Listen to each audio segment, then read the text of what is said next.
Hey everybody, and welcome to our class here at Purdue Global University on state and local governments. My name is Christopher L. Howard, and I'm going to be your professor here for the next 10 weeks, and looking forward to having everybody in class. Wanted to do a brief overview of the class today. I will also do one at the beginning of our first seminar, which will be coming up, I think, next Monday.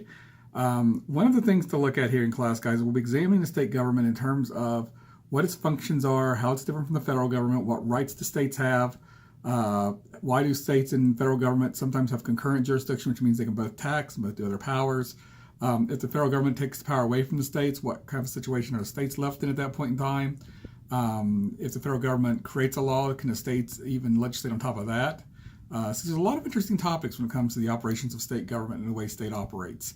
One of the things we're looking at this week, guys, is we're looking at the state bureaucracy. In other words, you have federal agencies. We know about the Department of Defense, Secretary of, or the State Department, all those kind of things. But we also have a lot of agencies on our state levels. We have a Department of Environmental Protection at the state levels. Most of our states have those. We have Secretary of State offices that do voter registration. We have Attorney Generals.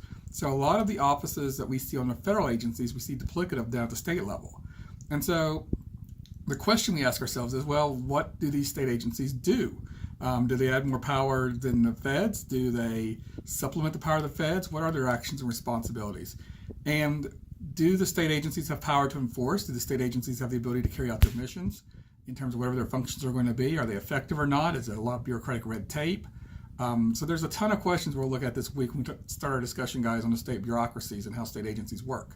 I am a state lawyer, guys, so I do work at a state agency, so I'll be providing some good insight this term on our topic. So I have been a lifelong state employee. I'm an attorney, and I am working with the State Public Service Commission here in the state of West Virginia, which means I help regulate utility law. In other words, electric bills, providing electricity.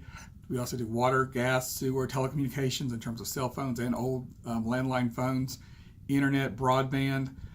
Tons of regulations in place for the operations of state utilities. And each one of your states also has a utility commission as well, guys. So it'll be a very interesting term, and me providing my own basic insight into helping us understand the operations of state government and what state government can and cannot do.